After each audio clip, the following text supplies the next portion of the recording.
Éternel Dieu, nous te sommes reconnaissants pour ce soir que tu nous donnes. Tu t'appelles le maître des temps et des circonstances. Seigneur, merci pour ce temps que tu nous donnes. Merci pour les circonstances que tu as gérées de manière à ce que, oh Dieu, elles nous permettent à pareil moment d'être dans ta présence. Personne n'est comme toi, Jéhovah. Personne n'est semblable à toi. Nous voulons, Éternel, dire comme le psalmiste, nous sommes dans la joie lorsqu'on nous dit « Allons dans la maison de l'Éternel ». C'est dans ta maison que nous avons la paix. C'est dans ta maison que nous avons la joie. C'est dans ta maison, oh Dieu, que nous avons l'espérance. C'est dans ta maison, oh Dieu, que notre homme intérieur se renouvelle dans ta présence. Merci Seigneur d'avoir déchiré le voile pour que nous aussi nous ayons part au sein de ça. Laisse que, ô Éternel, ce culte te plaise. Laisse à ce que ce culte te glorifie, ô Éternel, ensemble avec tous les archoirs, ensemble avec toute l'église, corps du Christ, Seigneur. Nous venons ce soir pour t'offrir ce culte. Merci Seigneur de l'agréer.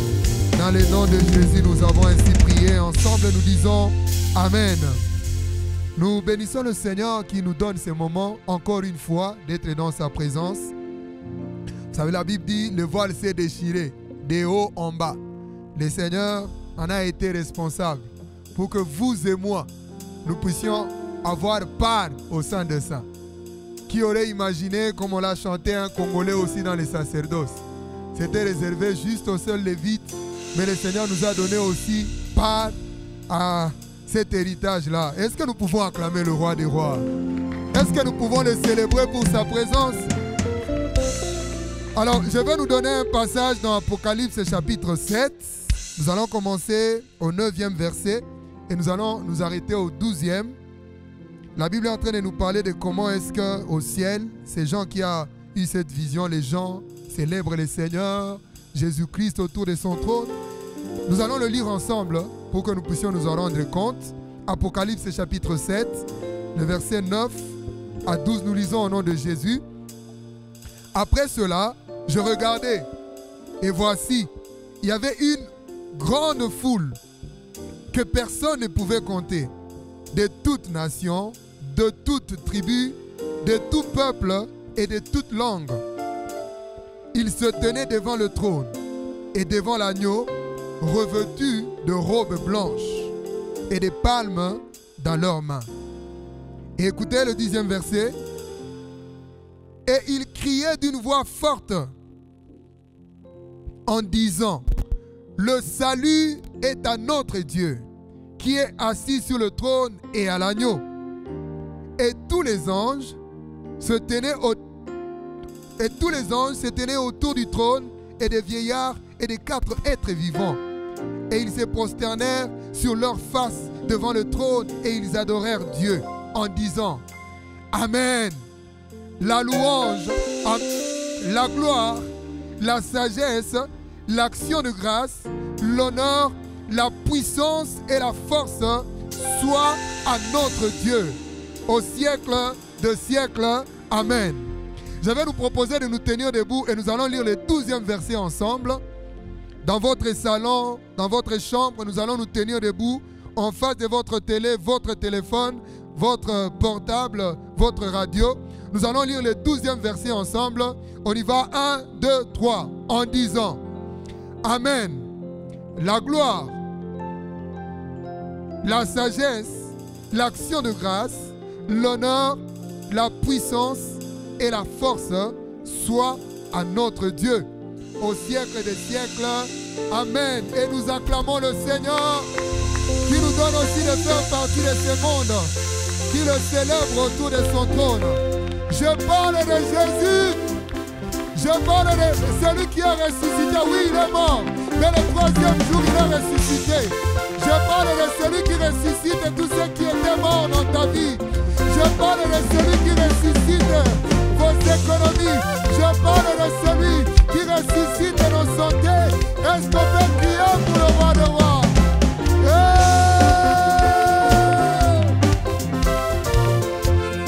Bravo!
Et s'il te manquait ton âme, c'est que je le loue là-haut.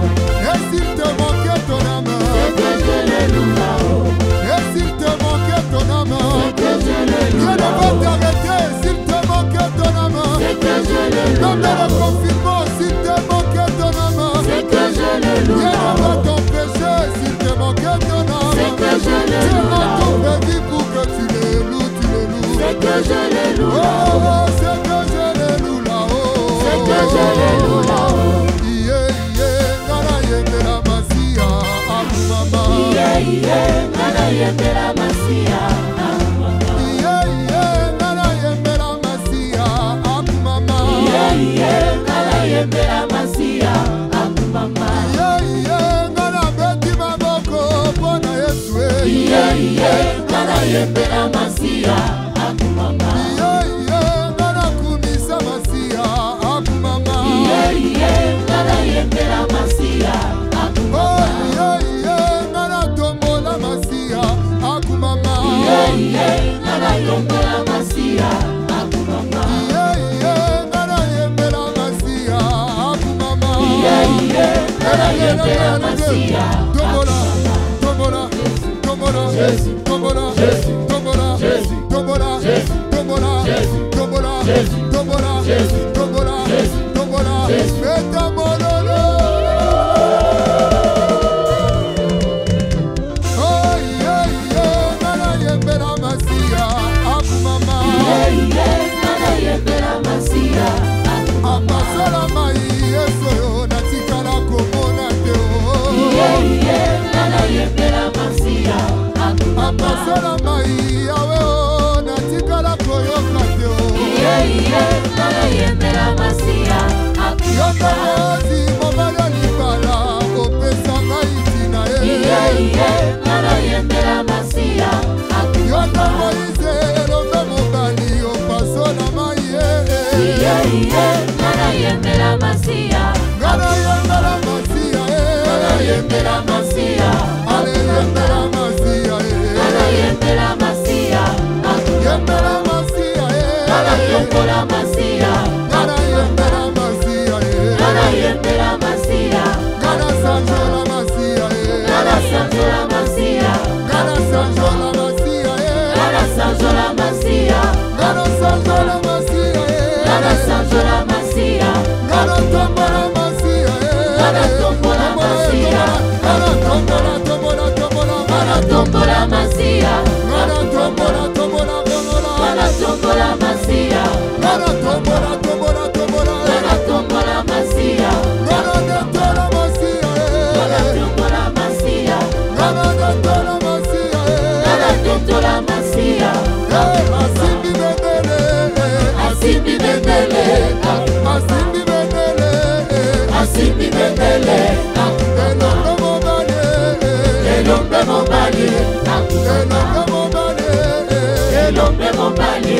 elombe mobali, Elombe mobali. elombe mobali, Elombe mobali. asimbi bendele, Asimbi bendele. etambololo. Danse encore pour le Seigneur, frère et pas de danse. Dis-non, dis-non.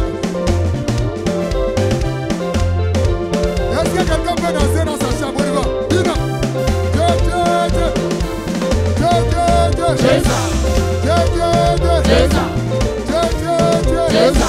Acclame le Seigneur.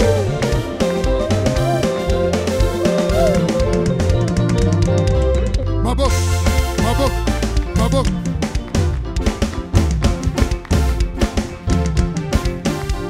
Mabok, mabok, mabok.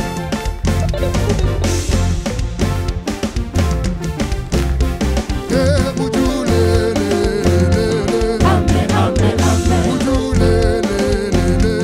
Amen, amen, amen. Amen, amen, amen.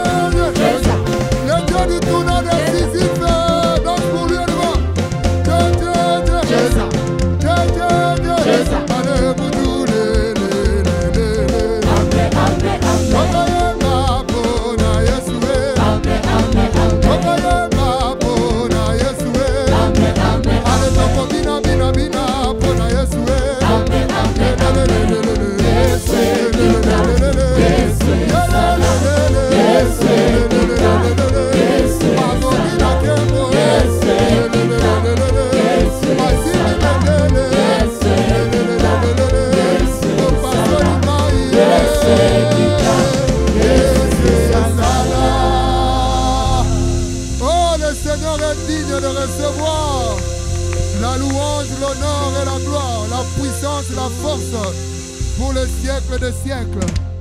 Ce n'est pas une faveur que nous accordons au Seigneur, mais remarquez, il est digne de recevoir la louange et la gloire. C'est que je sais, même nos paroles sont limitées pour le faire. Et donc c'est pour nous une grâce si on nous demandait de le faire. Comme ce qu'on est en train de faire maintenant. Bien-aimés dans le Seigneur, est-ce que vous pouvez élever avec des simples mots le Seigneur? Avec les simples mots Jéhovah. Il sait bien que nos mots sont faibles, il le sait. Mais il veut quand même les entendre ce soir. Il veut les écouter ce soir. Il veut écouter nos paroles faibles. Il veut écouter nos paroles limitées. Parce qu'il nous donne aussi ce privilège. Parce qu'il nous donne aussi cette grâce. Quelqu'un adore le Seigneur.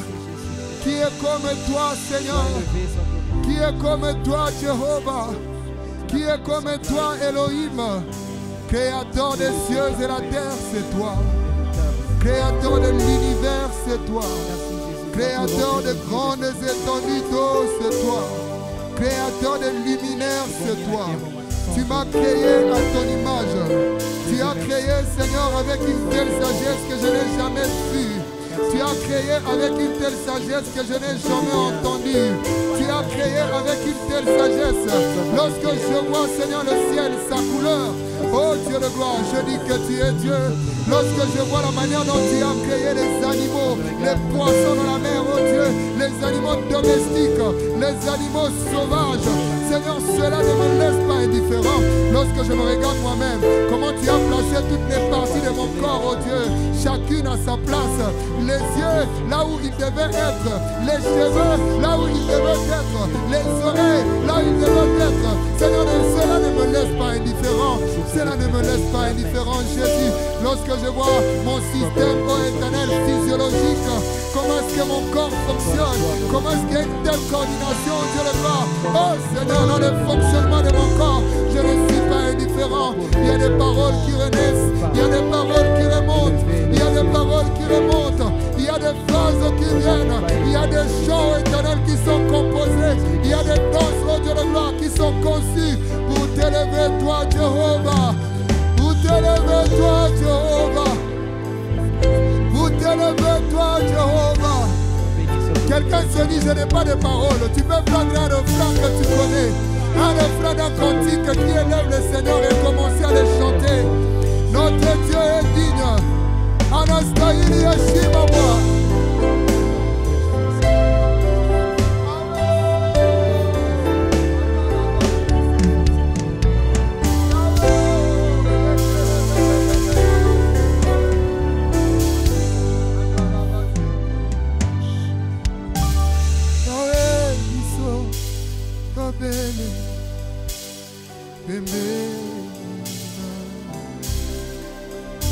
Tosopimite mana biso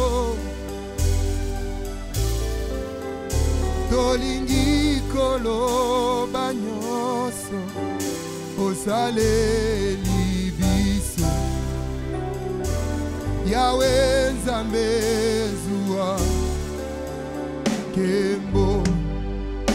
On y va ensemble avec ce passage. Yahweh, Yahweh, biso to benedi, benedi na yo, osopimite mana biso. Yahweh, Yahweh, Yahweh, tolingi koloba nyonso osaleli biso. Yahweh Nzambe zuwa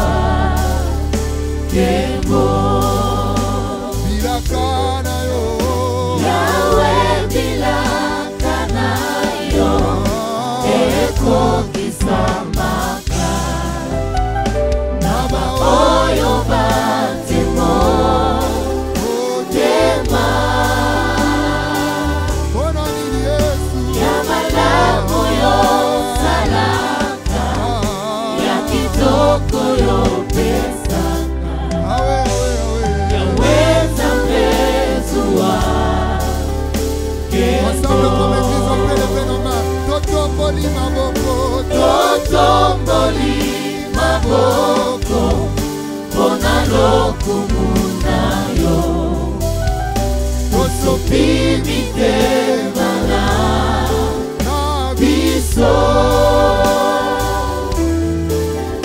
mosusulo kolayo azalite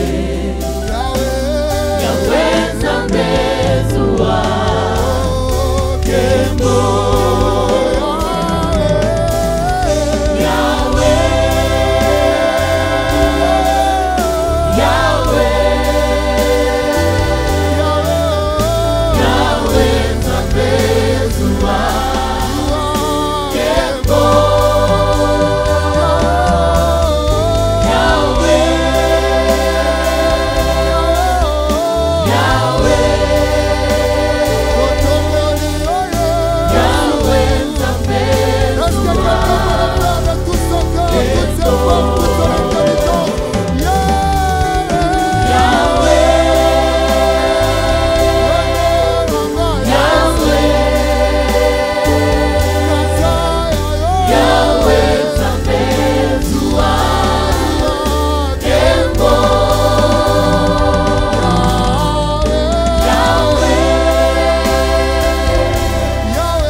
Nous te célébrons, Seigneur. Nous t'exaltons, Jésus-Christ. Et nous t'acclamons, Roi de gloire. Fais ton entrée. Alléluia. Béni soit ton nom, Seigneur. Alléluia.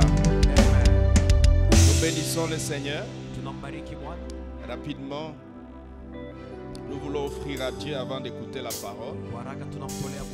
Il est écrit dans 2 Corinthiens chapitre 9. À partir du verset 6, il est écrit: sachez-le, celui qui sème peu moissonnera peu. Et celui qui sème en abondance moissonnera en abondance. Que chacun donc donne comme il a résolu à son cœur, sans tristesse ni contrainte, car Dieu aime celui qui donne avec joie.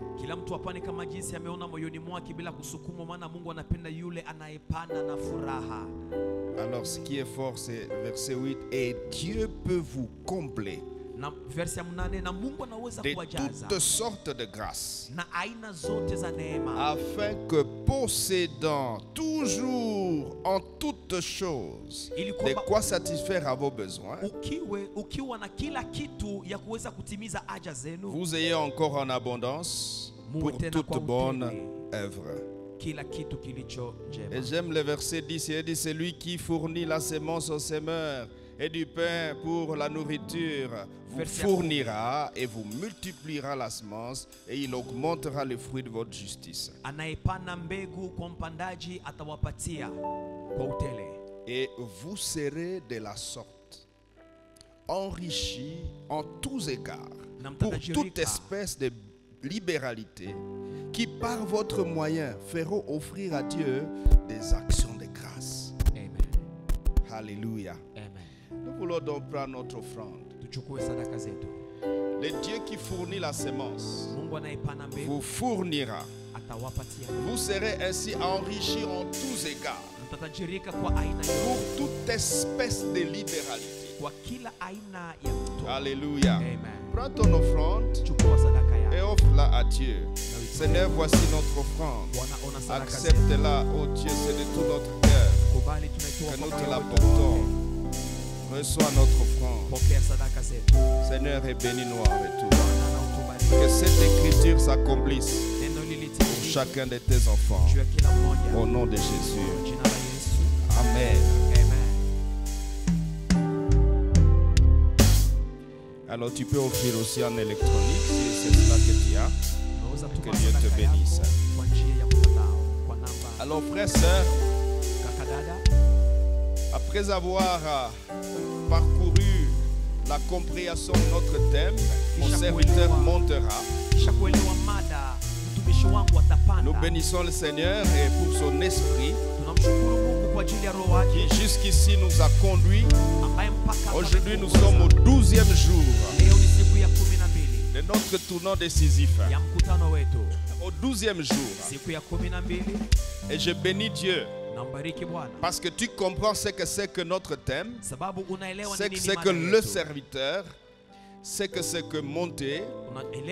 Et tu comprends aussi comment tu peux devenir intéressant pour l'éternel, afin que Dieu s'intéresse à toi pour t'accompagner dans ta montée, pour devenir une réponse, pour devenir une solution, et pour devenir, troisièmement, c'est ce personnage, cet être humain au travers duquel le divin se manifeste dans l'humain.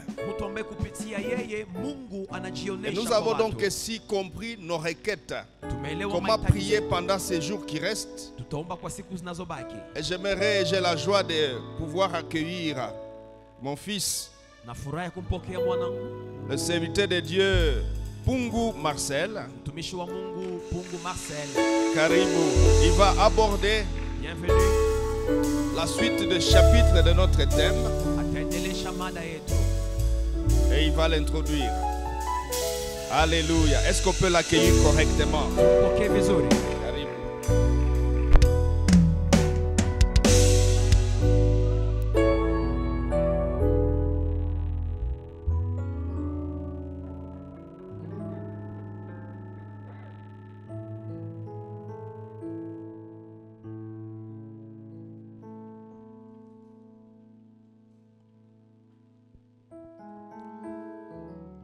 Seigneur, nous te bénissons pour la grâce que tu nous accordes encore ce soir. Merci pour cette opportunité, Seigneur, que je partage ta parole dans ces séminaires. Éternel notre Dieu, je demande l'accès dans le cœur de ton peuple. Bénis ces messages, que ça nous transforme, que ça nous amène à changer une manière de nous comporter, de faire. Et que le Seigneur Jésus soit glorifié du début à la fin. Au nom de Jésus-Christ. Amen. Alléluia. Bien-aimés, nous bénissons le Seigneur pour la grâce qu'il nous accorde de participer dans ces séminaires. J'aimerais dire merci à mon père, le révérend Stone, pour l'opportunité et la grâce qu'il m'accorde encore de partager une pensée dans ces séminaires. Bien-aimé dans le Seigneur, après avoir compris ce grand chapitre qui a posé les fondements, qui était la compréhension de notre thème, ce soir, nous voulons aborder une série d'enseignements dont nous avons intitulé les impératifs d'une vie de montée. Les impératifs d'une vie de montée. Je nous amène toujours à lire notre texte de base. Nous sommes dans Ésaïe chapitre 52, le verset 13 à 15. Nous lisons dans le nom de Jésus-Christ. Voici, mon serviteur prospérera. il montera, il s'élèvera bien haut.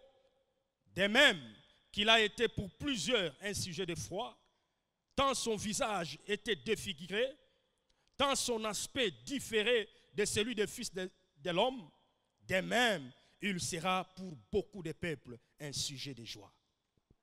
Devant lui, des rois fermeront la bouche, car ils verront ce qui ne leur avait point été raconté. Ils apprendront ce qu'ils n'avaient point attendu, parole du Seigneur. Amen. Bien-aimés dans le Seigneur, il est vrai que la montée est l'une des prévisions de Dieu dans l'accomplissement de nos missions sur la terre. Pour que nous puissions accomplir correctement nos missions sur la terre, Dieu a voulu que son serviteur monte. Mais malgré cette prévision divine, il y a des choses dont le serviteur a l'obligation de comprendre et de faire pour que cette montée soit effective, c'est-à-dire devenir une solution pour les problèmes de sa génération, ou devenir l'expression du divin dans l'humain. Mes frères et sœurs, il y a des choses que nous appelons impératifs, dont ces serviteurs en question a l'obligation de comprendre et de faire. Dans le cas contraire, cette montée ne sera qu'un slogan. On restera juste en train de chanter, je vais monter, et en réalité on ne monte pas. Pourquoi? Parce qu'on n'a pas compris qu'il y a certaines exigences que tout serviteur doit comprendre et doit faire, qui déclenche le processus d'une vie de montée. Pourquoi? Parce que la montée selon Dieu, parce qu'on ne parle pas seulement d'une montée, nous parlons de la montée selon Dieu. Et cette montée en question n'est pas du prêt-à-porter.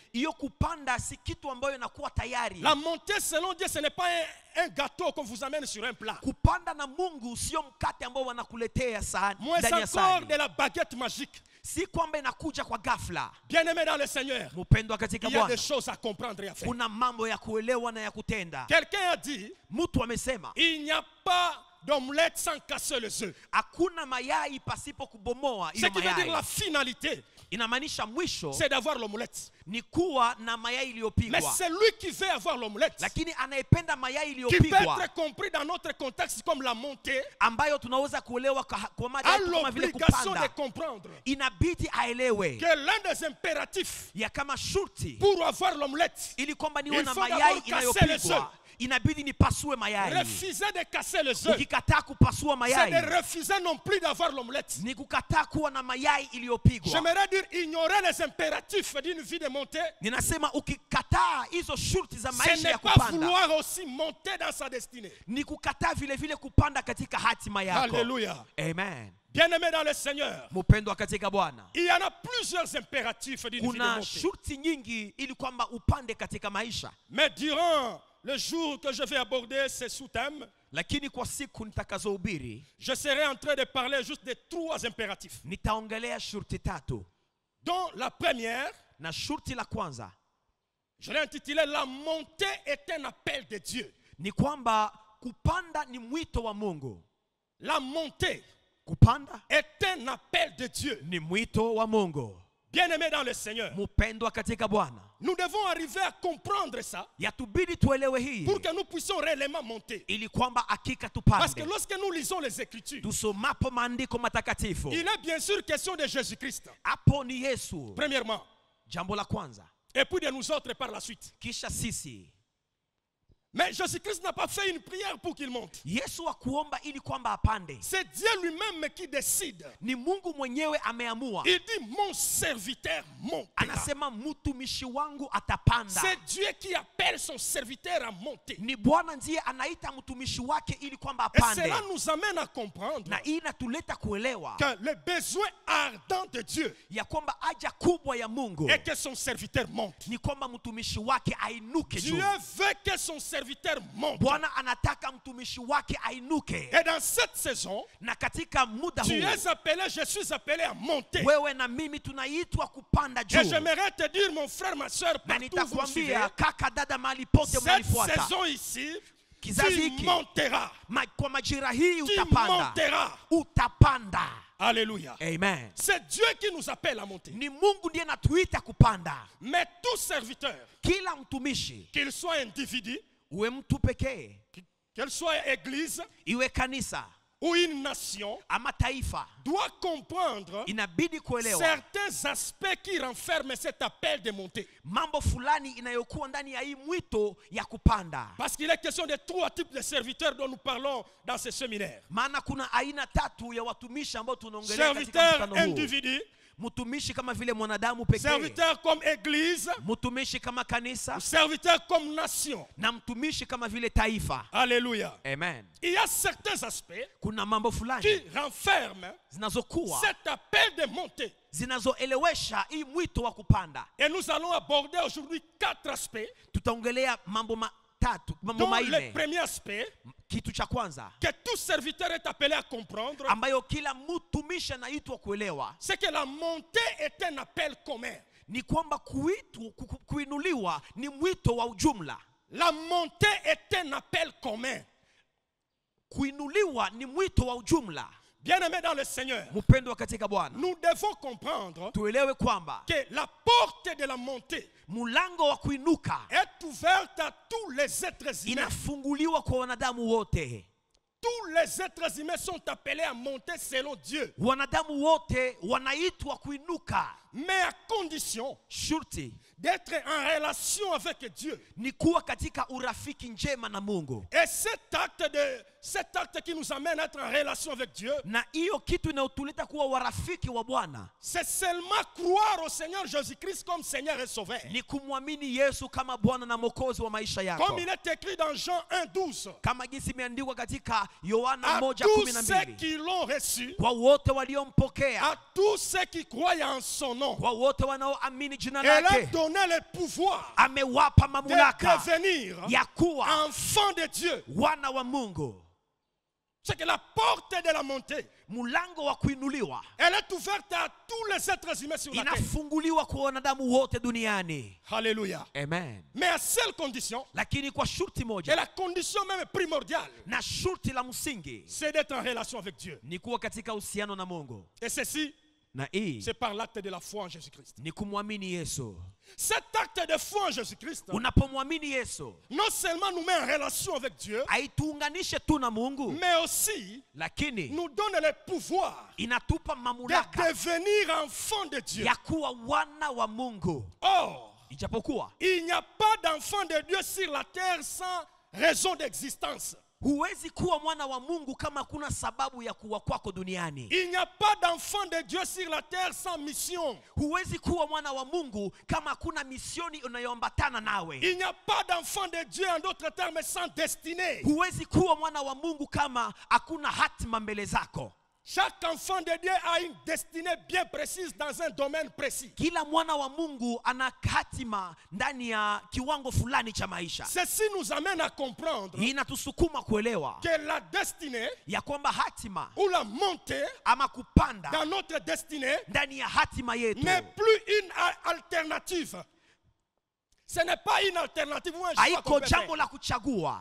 Quelqu'un ne peut pas se décider en tant qu'enfant, je choisis de monter ou je refuse de monter. Hauwezi kuamua kusema nachagua kupanda ama En nachagua réalité, kutokupanda. réalité, Ukweli ni kwamba En tant qu'enfant de Dieu, kama vile mwana wa nous Mungu sommes contraints de monter. tunashurutishwa kupanda. Nous sommes obligés de monter dans l'accomplissement de nos destinées. Tunayo shurti ya kupanda ndani ya kutimiza hatima zetu. Alléluia. Amen. Bien-aimés dans le Seigneur, Mpendwa katika Bwana, J'aimerais dire à quelqu'un, ninatamani kumwambia mtu, parce que dans ce monde où nous sommes, ndani ya dunia ambamo il y a une philosophie qui est déjà implantée en nous, kuna akili ambayo imewekwa ndani mwetu, où nous avons compris ceci, na tumeelewa hii, que la montée ya kama kupanda est une affaire des autres. ni jambo la wengine, Et moi, na mimi je suis là seulement comme un récepteur universel. niko hapa kwa ajili ya kupokea tu. Les autres peuvent tout faire. Wengine wanaweza Qu'ils kufanya m'amènent yote, seulement, moi je vais jouir. waniletee mimi nifurahi. Mais ce soir, Jioni ya leo j'aimerais te dire, mon frère, ma soeur, natamani kukuambia tu kaka na es dada, concerné aussi à la wewe montée. unahusika vile vile kwa Et kupanda, Dieu te veut à monter. na Mungu anapenda wewe Et upande. pour ton information, tu dois monter. Na kwa taarifa zako ni kwamba wewe unapaswa panda. Alléluia. Amen. Plusieurs sont dans la misère aujourd'hui. Wengi wako ndani ya mateso Qu'on leo, soit individu, église ou nation. wanaweza kuwa wanadamu, kanisa ama Pourquoi? taifa. Sababu gani? Parce qu'ils ont compris Sababu wameelewa qu'il n'y a que les autres qui peuvent monter. ya kama ni wengine Et njoo nous, on wanapaswa attend panda, les aides qui viennent de l'extérieur. nasi tunachunga misaada ya kutoka Et nje. à cela, j'aimerais dire Na kwa hiyo natamani kusema que l'une des facettes de misère, moja ya picha za mateso c'est de croire ni kuamini qu'on n'existe que pour être servi. ya kama wewe umeumbwa ili kwamba usaidiwe. On est misérable Uko mwenye ole déjà lorsque tu penses que ni wakati unawaza tu kwamba n'existes que pour être servi. uko ili kwamba usaidiwe tu. Bien-aimé dans le Seigneur, Upendwa katika Bwana,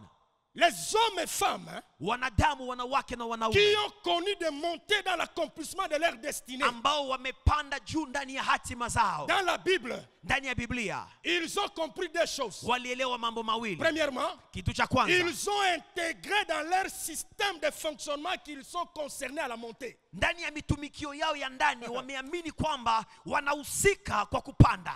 Et deuxièmement, Jambo la pili, ils sont montés dans la dimension wamepanda ndani ya des ngazi sacrifices même de leurs droits.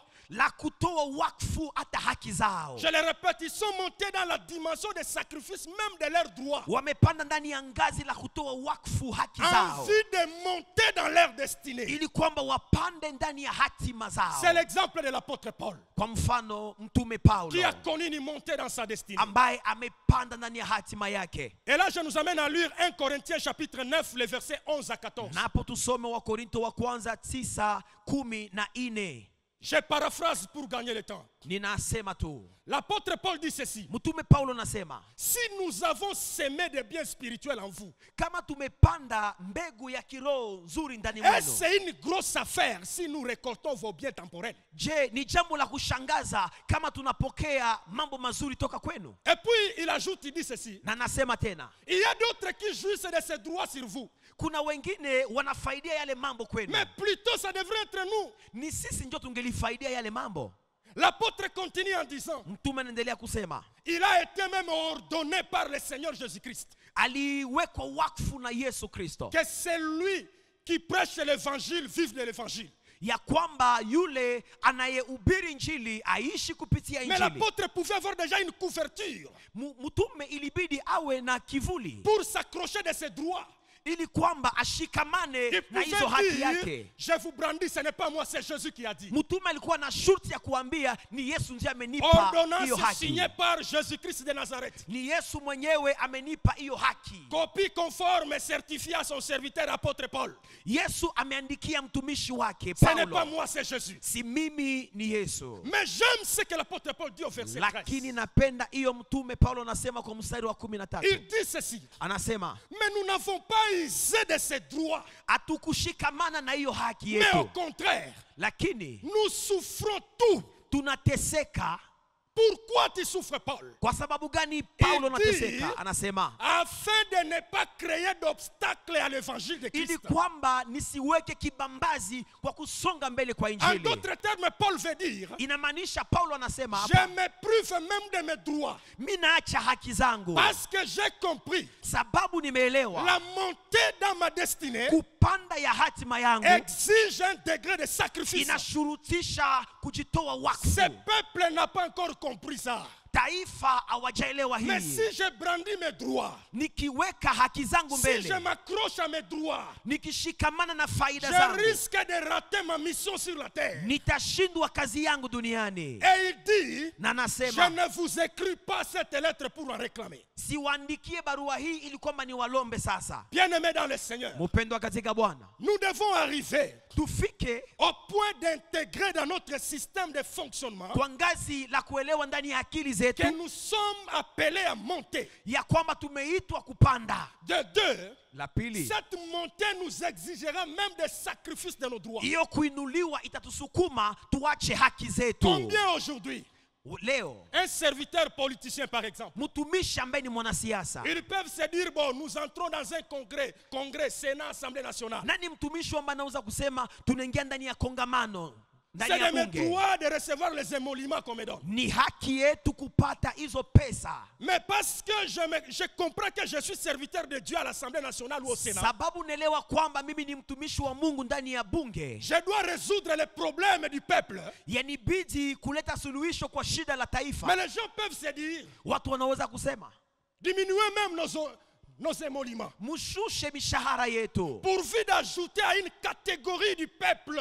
ili kwamba muongezee sehemu fulani Parce que ya quand nous taifa. lisons bien le budget, nous analysons, Tukisoma budget ya nous voyons taifa que ce pourcentage est trop bas. tunaelewa kwamba pesa yao ni ndogo. Pourquoi ça ne se passe pas? Sababu gani Parce haipitike? que Sababu les gens ont compris wengi wameelewa que servir Dieu, ya kwamba c'est kutumikia seulement à Mungu l'église. ni mukanisa Là où tu. ils sont en train de faire autre chose. Kwenye wako wanafanya Gloire au mingine. Seigneur. Utukufu kwa Parce Mungu, qu'il a permis ce temps pour éclaircir certaines choses. maana ameruhusu muda huu C'est ili que kwamba tu es aeleweshe serviteur mambo de Dieu là où tu fulani. es. Wewe ni mtumishi wa Mungu pale ulipo, Tu dois comprendre inabidi que la uelewe montée dans l'accomplissement de ta destinée ya kama kupanda ndani ya kutimiza hatima exige des yako sacrifices même de tes droits. itakushurutisha uache haki zako muda fulani. Et vous allez voir Utaona d'autres personnes qui sont appelées à jouer les rôles dans cette génération. watu wengine wameitwa kufanya kazi yao kwa kizazi Au hiki, lieu de résoudre les problèmes, kuliko walete suluhisho, ils sont en train de créer d'autres problèmes. wanaanza kuleta njo mashida.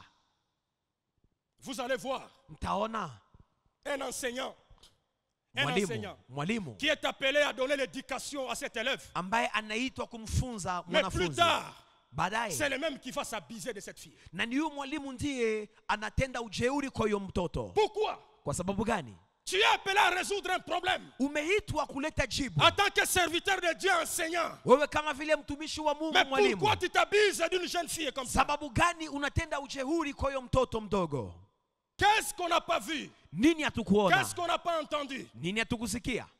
Dans l'église, Ndani ya kanisa quelqu'un t'appelait serviteur de Dieu. mtu anayeitwa mtumishi. Ça m'avait étonné un jour, Ilinishangaza siku moja dans une des provinces de ce pays. ndani ya jimbo moja ya nchi yetu. Une maman vivait avec son mari. Mama mmoja aliishi na À un mmewe. moment donné, son mari est parti à Kinshasa. Kwa muda fulani mumewe akakwenda Kinshasa. À un moment donné, son mari lui envoie les billets pour payer l'avion afin de les rejoindre à Kin. Baadaye huyo mme akamtumia ticket ili kwamba amkute huko Kinshasa. La maman priait dans une église d'un prophète. Huyo mama alikuwa naomba ndani ya kanisa la nabii moja. Elle est allée présenter le billet là pour dire c'est ça l'argent mon mari m'envoie pour que j'aille à Kin. Priez pour moi et priez pour le Akakwenda voyage. kuonesha huyo mtumishi nabii hiyo pesa ya ticket ya ndege. Mais qu'est-ce qui va arriver par la suite? Nini Le imefika? prophète dit à la dame, Nabii akamwambia mtu, laisse l'argent là-bas, rentre, je vais prier pour ça. acha hiyo pesa hapo nitaiombea. L'argent est resté, ça fait 2 jours, 3 jours, une semaine. Hiyo pesa ilibaki siku moja, siku mbili, wiki Quand moja. le mari commençait à faire pression à sa femme, je t'ai déjà envoyé le billet. Viens alors à Wakati Kin. mme anaanza kuambia mke wake, nimeshakutumia tiketi, kuja sasa jamani. Et quand la femme est allée voir le prophète est devenu invisible. Wakati huyo mama anakwenda kumuona huyo nabii, nabii akapotea. Et plus tard, lorsqu'on a récupéré le prophète par les agents de l'ANR, on l'a mis en prison. Baadaye wakati watu wa ANR walikuja kumchukua huyo nabii Pourquoi? Parce que wakamweka le ndani ya prophète jela. voulait prier, oindre le voyage, tout ça, mais il a bouffé même le billet du voyage. Sababu gani? Huyo nabii alitamani kupaka mafuta hiyo Qu'est-ce que je makuta voudrais dire par na là? akaikula. Au lieu de résoudre un problème, Kuliko ulete il y jibu a kwa des ceux-là shida, qui créent d'autres problèmes. kuna wengine wanaleta mashida. Pourquoi? Sababu gani? Ils n'ont pas compris Hawakuelewa que la montée, ya kwamba c'est kupanda résoudre les problèmes des autres. kuinuka ni kujibu shida za On a wengine. compris que la montée, c'est le fait d'avoir les galons. Wengi wanaelewa kwamba kupanda ni kuwa na mapeta makubwa. Et on est en train de jouer le jeu de l'ennemi. Na tuko tunafanya mchezo wa adui. En réalité, dans le système de fonctionnement, Ndani ya mitumikio cette yetu ya ndani, vérité n'est pas intégrée. hii ukweli haijakamata nafasi. Mais quiconque voudrait monter Yoyote ambaye anatamani doit kupanda comprendre. inabidi Il aelewe faut intégrer ça dans notre système. ya de fonctionnement. kwamba inabidi hiyo mawazo ikae ndani mwetu. Alléluia. Amen.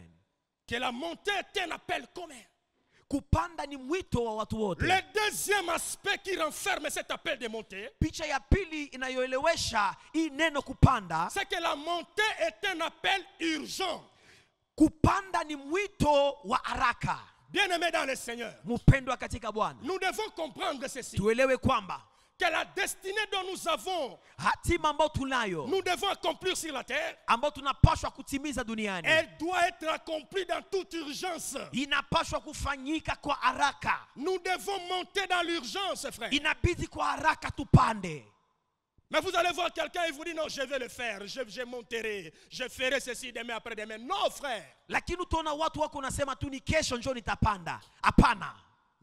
Dans cette urgence, Ndani ya hiyo nous uharaka devons faire allusion à deux choses. inabidi tuone mambo mawili. La première des choses, Jambo la kwanza c'est que nous sommes face à un temps qui est très court. ni kwamba tuna muda mfupi. Le temps sur la terre est très court. Muda wetu duniani ni mdogo sana. Même les autres qui croient, et quand on dit ma soeur, tu ne mourras pas, tu auras 100 ans, on croit que 100 ans c'est l'éternité. Na wengine wanazani wakikwambia utaishi miaka 100 ni umilele, ni kidogo. À part le temps qui est court, Zaidi ya muda kuwa mdogo, nous sommes aussi face aux attentes de Dieu. Donc Dieu attend le résultat. Mungu anachunga kwetu Les mambo. résultats. Mungu anachunga matokeo kwetu. C'est pourquoi Ndiyo maana nous allons lire dans Job chapitre 7, le verset 1er. ndani ya Ayubu 7:1 La Bible dit ceci. Biblia inasema Le sort de l'homme sur la terre matokeo ya mtu duniani est celui d'un soldat. ni ya yale ya jeshi, Et ses jours na siku zake sont ceux d'un mercenaire. ni kama vile za jeshi aliyeitwa nje,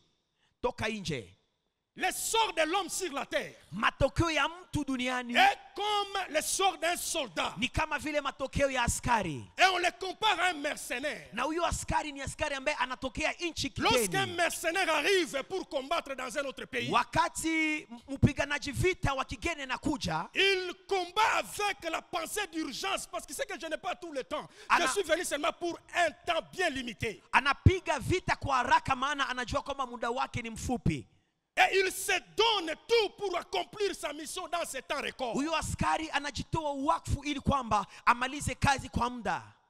Mais ce n'est pas ce qui se passe aujourd'hui pour nous les enfants de Dieu. Si hiyo inayopitika kwetu sisi watoto wa Nous sommes Mungu. en train de vivre sur la terre comme si nous étions dans l'éternité. Tunaishi duniani kama vile tunakuwa na umilele. J'aimerais dire à quelqu'un, nous n'avons pas tout le temps. Na kuambia hatuna muda wote. C'est pourquoi nous devons cesser de gaspiller les jours de notre Ndio destinée. maana tuache kupoteza bure muda wetu. Alléluia. Amen. Parce que frères et sœurs, Kaka na dada, refuser de comprendre cet aspect kukataa kuelewa hii jambo d'urgence, ya uharaka c'est vouloir finir sa vie sans résultat. ni kutamani kumaliza maisha yako bila matokeo mazuri. Refuser de comprendre cet aspect d'urgence de la montée, Kukataa kuelewa kwamba ina uharaka ya mambo c'est vouloir finir sa vie sans résultat. ni kukubali kumaliza maisha yako bila Et matokeo, ce qui fera qu'on soit privé de la récompense. na hiyo itafanya kwamba usilipwe kwa mwisho. Pourquoi? Parce qu'il y aura des récompenses que pour ceux qui ont produit les résultats. Sababu malipo ama taji ni kwa wale ambao watakuwa na Je matokeo mazuri. l'insiste, frères et sœurs, Nasisitiza parce que sababu à tout moment la mort peut nous récupérer. tunaweza kufa kwa kila dakika, À tout moment la mort peut nous prendre. kwa kila muda tunaweza kufa. Mais demandez-vous d'abord aujourd'hui, Jiulize leo, nous avons combien d'années chacun? kila mtu anakuwa na miaka ngapi hapa? Si le Seigneur t'appelait aujourd'hui, quel est le résultat que Kama tu présenterais Bwana à Dieu? anakuita leo, ni nini matokeo yako? Pourquoi tu n'as pas de résultat? Sababu gani? Parce que tu n'as pas compris l'aspect d'urgence. Hauna matokeo mazuri sababu akuelewa uharaka. Bien-aimé dans le Seigneur, Mpendwa katika Bwana, j'aimerais qu'à partir de cette saison, napenda que kuanzia quelqu'un muda huu comprenne mtu aelewe qu'il doit monter, ya kwamba et anapaswa cet panda, appel na mwito huo est un appel urgent. ni mwito wa uharaka. Alléluia. Prenons l'exemple de quelques personnes qui ont compris cette vérité. Tuone mfano ya watu fulani walioelewa ukweli huu. Le cas de l'apôtre Paul, Mtume Paulo dans 1 Corinthiens chapitre 9, le verset 16. ndani ya Wakorinto wa kwanza 9. L'apôtre Paul dit ceci: Mtume Paulo anasema, si je prêche l'évangile, kama nahubiri injili, ce n'est pas pour moi un sujet de gloire, si jambo la utukufu kwangu, car la nécessité m'en est imposée. maana J'aime kuna ça. kuwa haja ya kuihubiri. Pourquoi tu prêches l'évangile, Paul? Sababu gani Paulo anahubiri? Pourquoi coûte que coûte tu prêches l'évangile? Sababu gani unahubiri? Il dit: j'ai compris Anasema nimeelewa la notion d'urgence.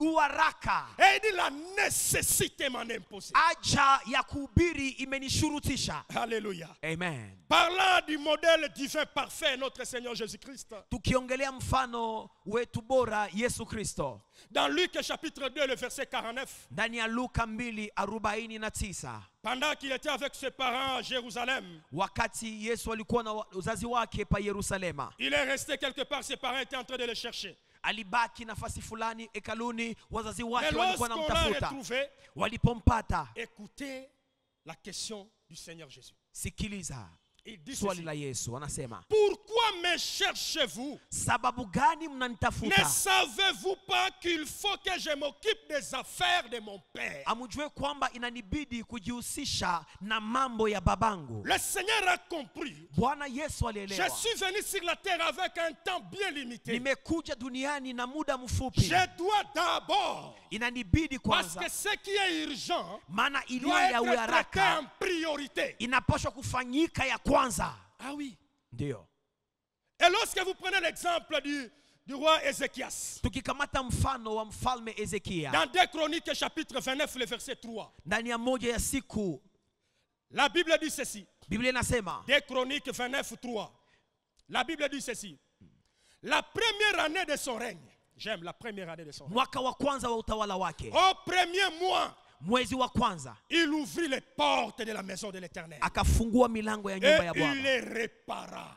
na akaijenga. Pendant que son père a détruit, Wakati baba yake amebomoa, mais le roi Ézéchias à son temps, lakini mfalme Ezekia kwa muda wake comprenant la notion d'urgence, alielewa uharaka wa il n'a mambo. pas attendu la deuxième année, Akuchunga mwaka wa il pili, n'a pas attendu la troisième année, akuchunga mwaka wa mais la tatu. Bible dit Biblia inasema que la première année de son règne, kuanzia mwaka wa kwanza wa utawala il wake s'est occupé de l'essentiel. alihusika na jambo la muhimu. Mes frères et sœurs, Kaka na dada, partout Dieu te veut, mahali pote ambapo Mungu que anakutaka, ce soit dans la politique, dans le commerce, dans le ministère, uwe ndani ya siasa, biashara ama huduma, en tant qu'avocat magistrat, wewe kama vile mwanasheria, tu attends changer les choses quand unachunga ubadili mambo wakati tu ne gani? comprends pas qu'il y a une urgence. Hauelewe kwamba kuna mwito wa uharaka. Occupe-toi de l'essentiel. Husika na mambo Et ya muhimu, l'essentiel, na ya c'est muhimu d'accomplir ta raison d'existence ni sur la terre. kutimiza haki ya wewe kuwa duniani, Alléluia. sababu ya wewe kuwa duniani. Bien-aimés dans le Seigneur, Mpendo ndani ya Bwana, nous devons tout faire tufanye yote uwezekanayo avec urgence. kwa haraka. Alléluia. Amen. Le troisième aspect qui renferme cet appel de montée, Picha ya tatu inayoelewesha hii jambo la kupanda, c'est que c'est un appel, la montée est un appel d'impact. kupanda ni mwito wa kuacha matokeo. La montée est un appel d'impact. Kupanda ni mwito wa kuacha matokeo. Bien-aimé dans le Seigneur, Mpendwa katika tout Bwana, serviteur de Dieu doit impacter ou influencer kila mtumishi wa Mungu anapaswa kushawisha ama kuacha matokeo sur la terre. hapa duniani. Vouloir monter sans comprendre qu'il s'agit aussi de l'impact, Kupenda kupanda ama kuinuka inamaanisha kutarajia en kuacha réalité, matokeo, ça va confirmer que tu n'as pas compris. na ukweli itaonyesha kwamba hakika haukuelewa. Voilà ce que le Seigneur Jésus dit dans Matthieu chapitre 5, le verset 13 à 16. Ndani ya Mathayo 5:13 hadi 16 Yesu Le anasema, Seigneur dit, Bwana Yesu vous anasema, êtes le sel de la terre. ninyi ni chumvi ya dunia. Lorsqu'il parle, il nous compare au sel, anapotulinganisha na chumvi, dedans il y a l'idée d'impact qui est incorporée dedans. hapo kuna wazo la ushawishi Pourquoi? liliomo. Parce que Sababu gani? lorsqu'on dépose le sel dans la casserole, Unapoweka chumvi ndani ya chungu, sa mission principale c'est de contaminer, d'impacter, Kazi- d'influencer kazi tout ya ce qui se kwanza- trouve dans la casserole. kazi ya kwanza ya chumvi ni kushawishi yote iliyo ndani ya chungu. C'est que le Seigneur Jésus Bwana Yesu nous veut sur la terre, anatuhitaji kuwa que nous duniani, puissions fonctionner anapenda en comprenant tutumike que nous devons tukielewa impacter notre génération. ya kwamba tunapaswa shawishi kizazi chetu. Je ne parle pas d'étonner notre génération.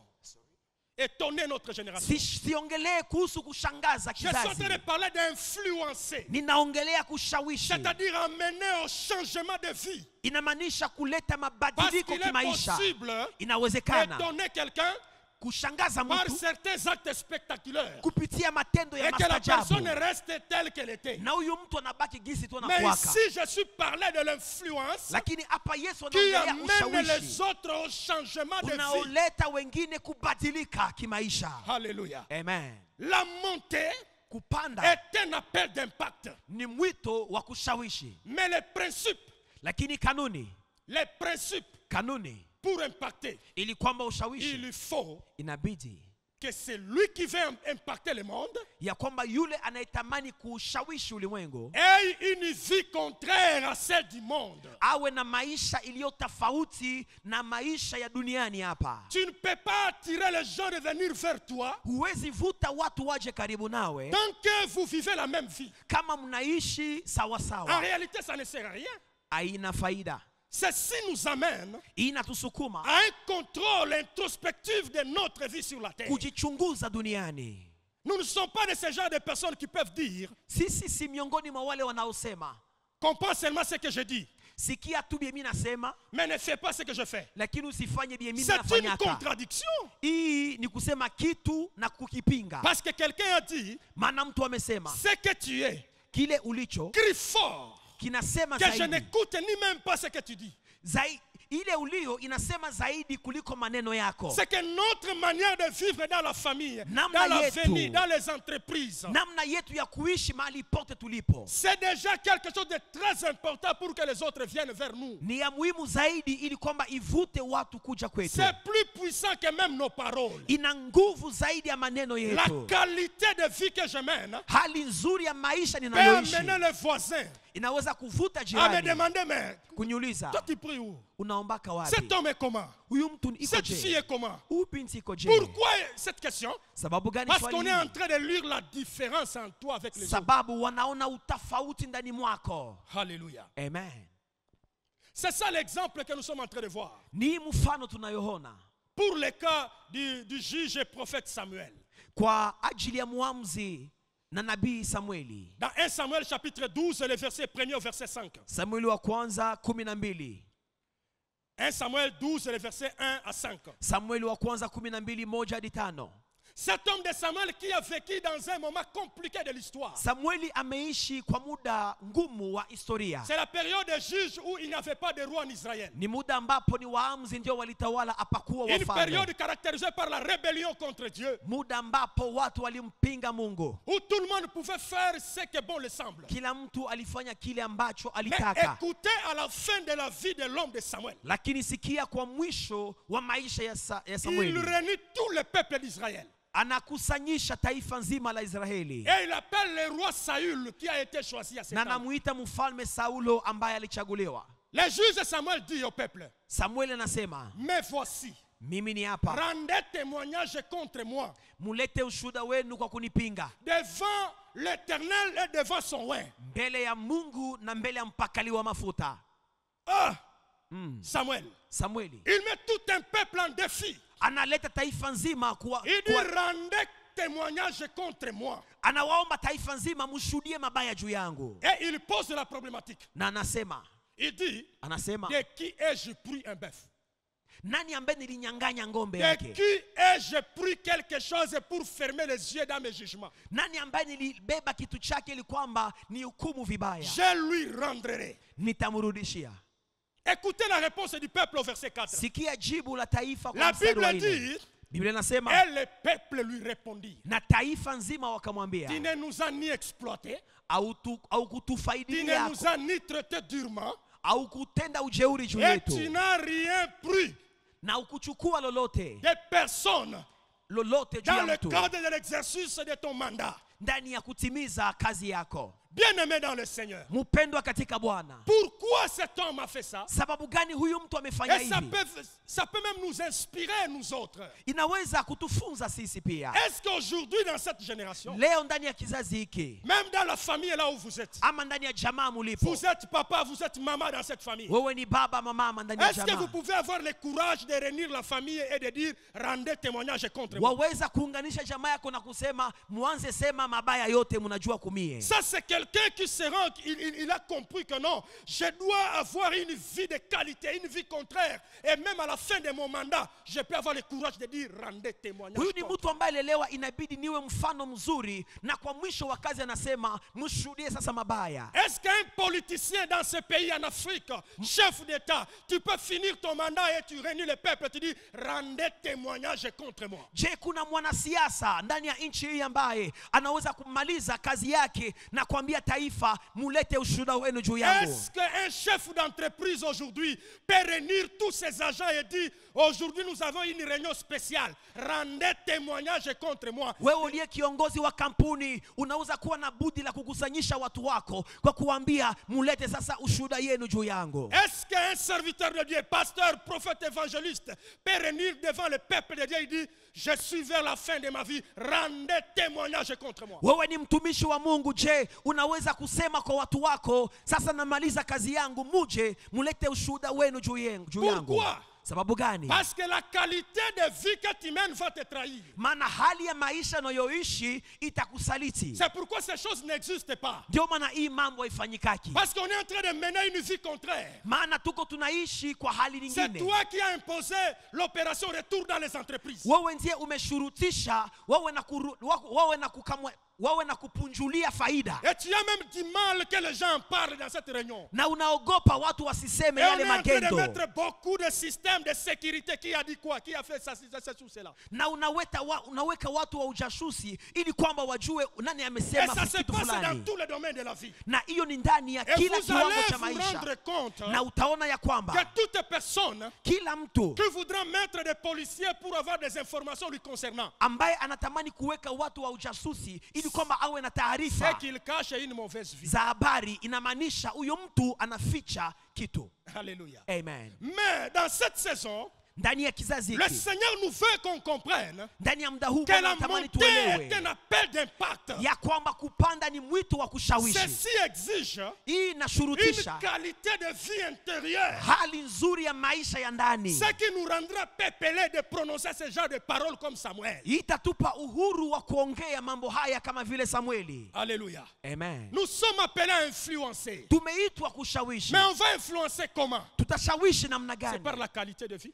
Ni kupitia hali yetu ya maisha. Alléluia. Amen.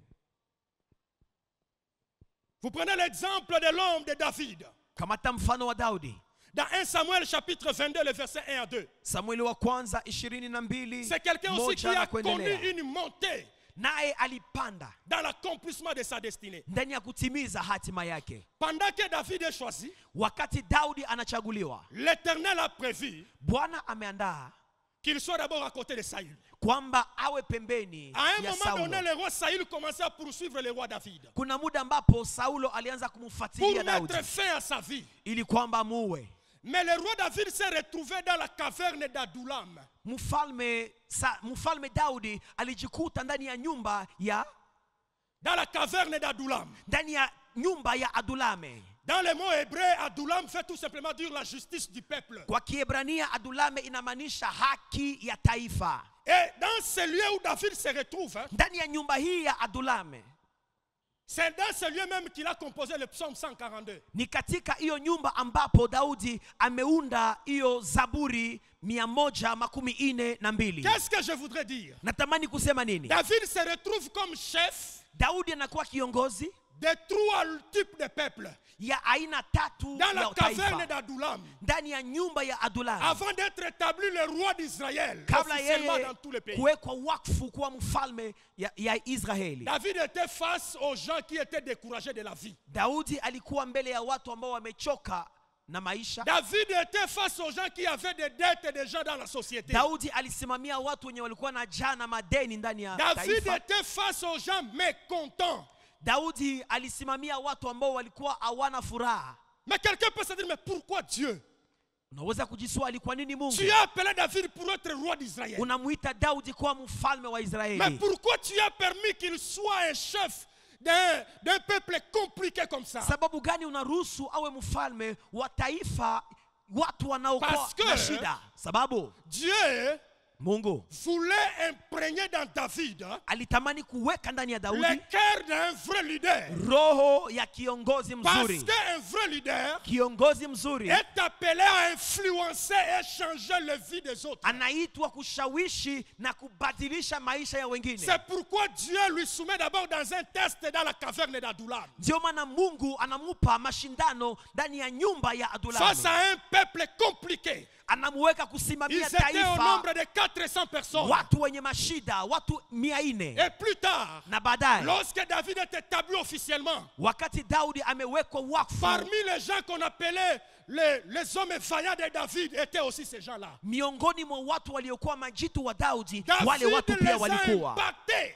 Daudi aliwashawishi, David les a influencés. Daudi Et aliwabadilisha leur vie na sont maisha devenues yao correctes. ikawa halali, Et ils se sont retrouvés dans la cortège du roi. wakawa ndani ya jeshi Bien-aimé la dans le karibu la Seigneur. mfalme. Mpendwa, Quelle que soit ta raison d'existence, haijalishi sababu ya kuwa kwako, tu dois comprendre ceci. elewa hii, Tu es appelé,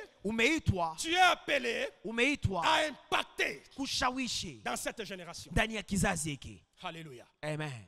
La montée Kupanda est un appel d'impact. ni mwito wa ushawishi. N'est pas impacté, Kukataa kushawishi c'est une preuve ni hakikisho qu'on n'a pas compris ya kwamba ukuelewa qu'est-ce qui est monté.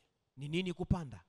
Le dernier aspect pour finir, Na picha ya mwisho kwa kumaliza, qui renferme cet appel de montée, inayokuwa ndani ya hii neno c'est que la kupanda, montée est un appel de gloire. ni kwamba kupanda ni mwito wa utukufu. Et lorsque nous parlons de la gloire ici, Tunapoongelea utukufu, il n'est pas question d'avoir de l'ascendance sur les autres. si kuwa na utawala juu ya wengine Il n'est watu, pas question de marcher sur les autres. si jambo la kutembelea wengine muvichwa. La gloire dont nous parlons ici, Utukufu ambao tunaongelea c'est le fait ni jambo d'avoir la capacité de répondre aux problèmes des autres. la kuwa na mamlaka ama uwezo ya kujibu kwa shida za C'est wengine. ce qui nous procure de l'estime.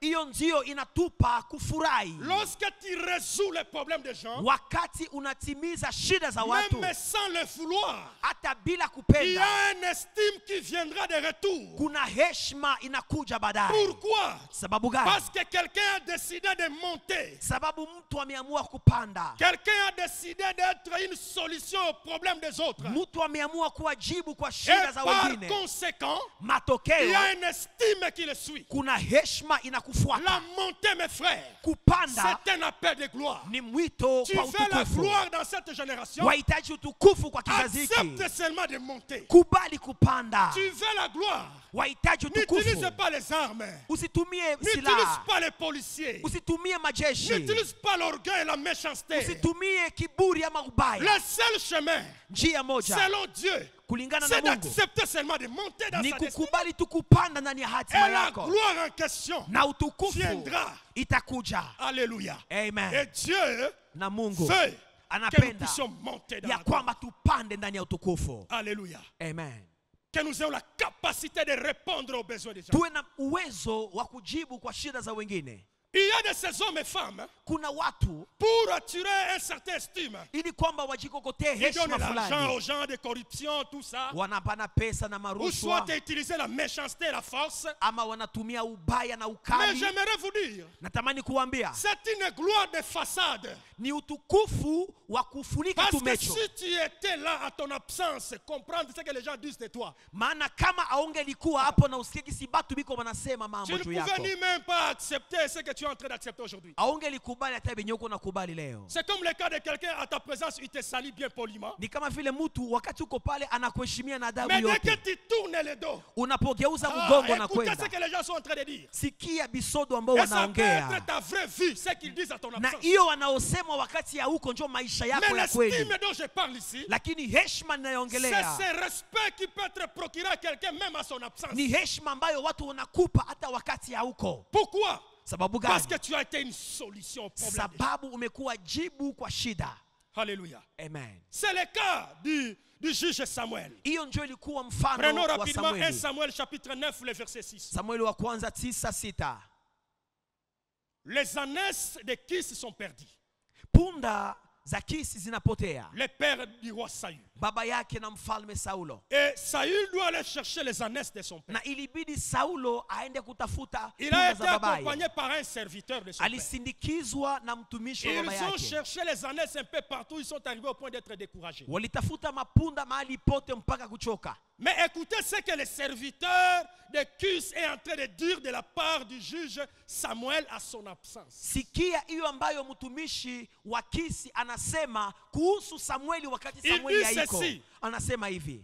Et le serviteur lui dit, Huyo mtumishi akasema, voici, tizama, il y a dans cette ville un homme de Dieu. ndani ya mji huu pana mtumishi wa Mungu. Et c'est un homme considéré. Ni Ah, j'aime ça. mtumishi ambaye anaheshimiwa. C'est un homme respectueux. Ni mtumishi C'est anayeheshimika. un homme qui a de l'estime. Ni mtumishi anayethaminiwa. Pourquoi il est considéré? Sababu gani anaheshimiwa? La suite dit ceci.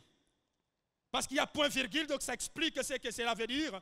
Unasema inayofuata. Il dit tout ce qu'il dit ne manque pas d'arriver. Yote anayosema inafikaka. Allons-y donc. Twende. Peut-être nous fera-t-il connaître le chemin que nous devons prendre. Yawezekana atatuonesha njia ambayo tutafuata. C'est un homme considéré. Ni mtu C'est un anayethaminiwa. homme respectueux. Ni mtu anayeheshimiwa. Mais Samuel n'était pas là. Lakini Samueli hakukuwa hapo. C'est à son absence que les gens disent de lui. Yeye hakukuwa hapo na watu wanasema mambo juu Pourquoi les yake. gens disent ça? Sababu gani watu Parce qu'il wanasema a hiyo? monté Sababu dans amepanda l'accomplissement de sa destinée. ndani ya kutimiza Il hatima a yake. été une solution au problème du peuple. Alikuwa jibu kwa shida Et za ça lui taifa. a attiré de l'estime. Na imefanya kwamba Et le asaminiwe. peuple dit, Na taifa c'est un wanasema homme considéré. ni mtu wa heshima. C'est un homme considéré. Ni mtu wa heshima. Est-ce qu'aujourd'hui, mon frère, Leo kaka na est-ce dada. qu'aujourd'hui, ma sœur, Leo dans cette famille ndani ya jamaa où hiyo tu vis, ambamo est-ce que les unaishi, gens peuvent dire, watu wanaweza c'est une kusema sœur considérée. ni dada Elle anayeheshimika, prie bien. anaomba Elle vizuri, chante bien. anaimba Elle vizuri, parle bien. anaongea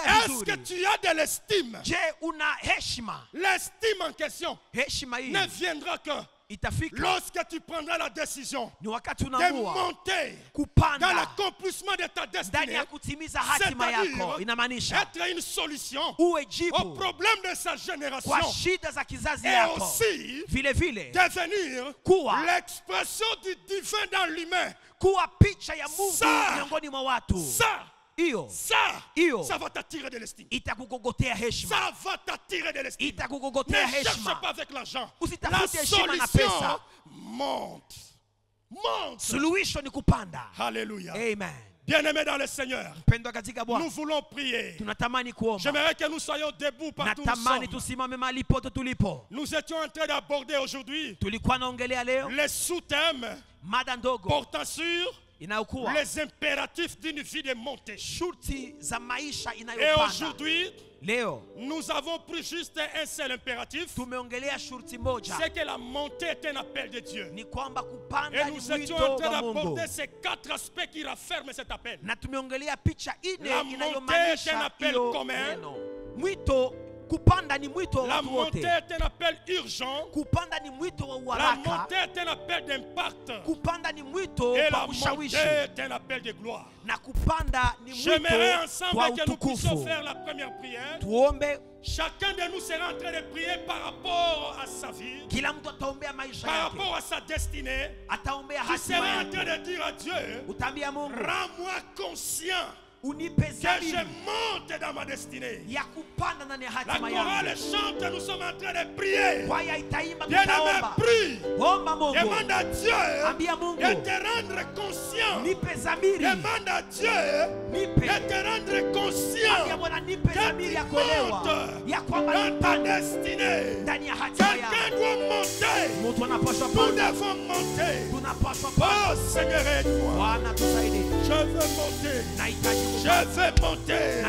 Rends-moi conscient dans ma destinée. Que je monte. Que je monte. Je veux monter. Je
Seigneur, je veux monter plus haut, Seigneur. Nous voulons faire la deuxième prière. Nous voulons prier par rapport à l'église. L'église doit prendre conscience que la montée concerne toutes les églises. Partout où vous êtes, comprenez ceci. Ce n'est pas une affaire de certaines églises. C'est l'affaire de nous tous. Et aussi certains appels d'impact. L'église doit impacter. L'église doit continuer à jouer son rôle. Nous sommes en train de prier pour que la conscience revienne dans l'église du Seigneur afin de monter dans sa destinée. Prions pour l'église. Prions dans le nom de Jésus. Prions, bien-aimé. Bien-aimé, prie. Prie. L'église doit monter. L'église doit monter. L'église doit monter. L'église du Seigneur doit monter. L'église de mon roi doit monter. L'église de Jésus doit monter. L'église doit monter. L'église doit monter. Rends-nous conscients. Rends-nous conscients. Rends-nous conscients. Rends-nous conscients. Rends-nous conscients. Rends-nous conscients. Que l'église monte dans sa destinée. Jésus, fais que l'église monte. Bien-aimé, prie. L'église doit prendre conscience. L'église doit prendre conscience. L'église doit prendre conscience. L'église doit prendre conscience. Nous devons monter. Nous devons monter. Je dois monter. Dans l'accomplissement de notre destinée. Prions, bien-aimé. Bien-aimé, prie. Bien-aimé, prie.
Quel est le résultat que nous allons présenter au Seigneur?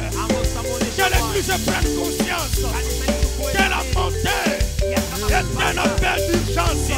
Ce n'est pas demain, c'est à partir de maintenant que nous devons décoller afin de monter au nom puissant de Jésus. Bien-aimé dans le Seigneur, ne te fatigue pas. Nous voulons prier parce que cette saison, il faut que quelque chose change. Nous voulons prier pour la nation. Nous voulons prier pour la RDC. La RDC doit comprendre. Le peuple congolais doit comprendre que le développement de ce pays ne viendra pas des aides étrangères. Il faut que les Congolais prennent conscience de ça. Que nous sommes établis dans ce pays, pas pour détruire la nation, pas pour créer des rébellions pour détruire le pays, mais c'est pour servir, c'est pour résoudre les problèmes de la nation. J'aimerais qu'ensemble, que nous puissions prier pour que Dieu nous amène dans la prise de conscience de la mission de la RDC dans le monde. Comme notre papa l'a toujours dit, la dotation d'une nation révèle sa mission. Nous avons une mission. Nous avons une mission.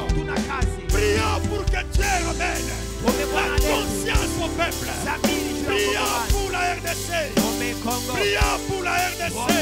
Prions pour la RDC. Dans ces mois d'indépendance, que le peuple, que quelque chose change. Que quelque chose change. Que quelque chose change.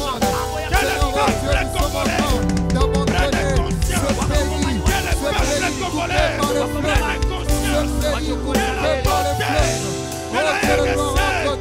Ne viendra pas de l'extérieur.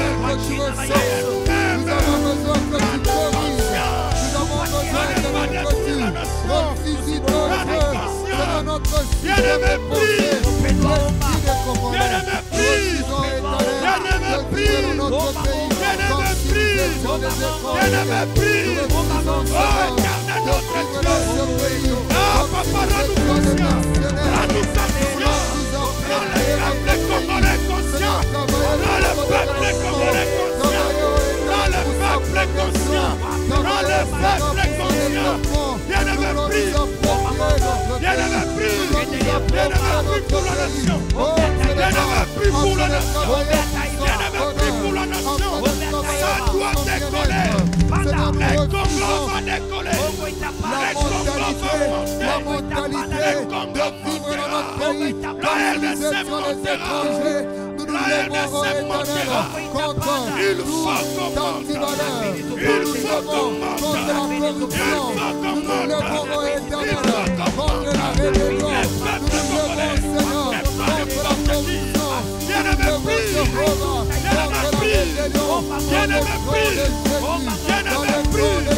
Prie pour la nation. Prie pour la nation. Prie pour la nation. Prie pour la nation. Prie pour la nation. Ça doit décoller. Le pays doit décoller. La RDC va monter. La RDC va monter. Oh, bien-aimé. Ça c'est la saison du Congo. Nous sommes en train de chanter avec la chorale. Le Congo sera sauvé. Le Congo sera sauvé. Et le Congo sera sauvé. Le Saint-Esprit descendra. Et le Congo sera sauvé. Et le Congo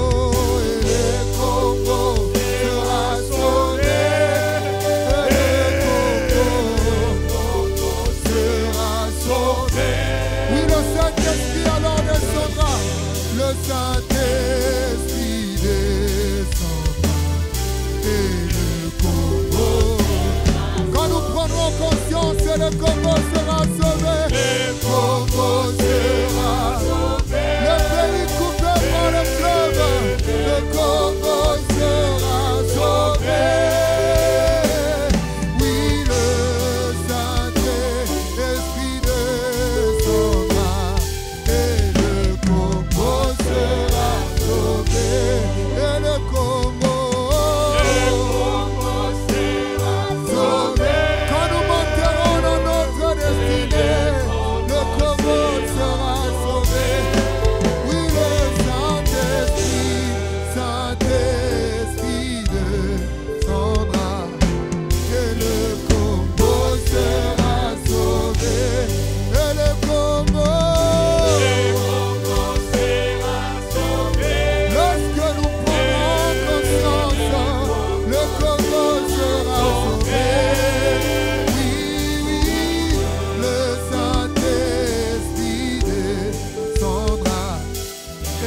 le Congo sera sauvé. Bien-aimé, partout tu es, acclame très fort le Seigneur.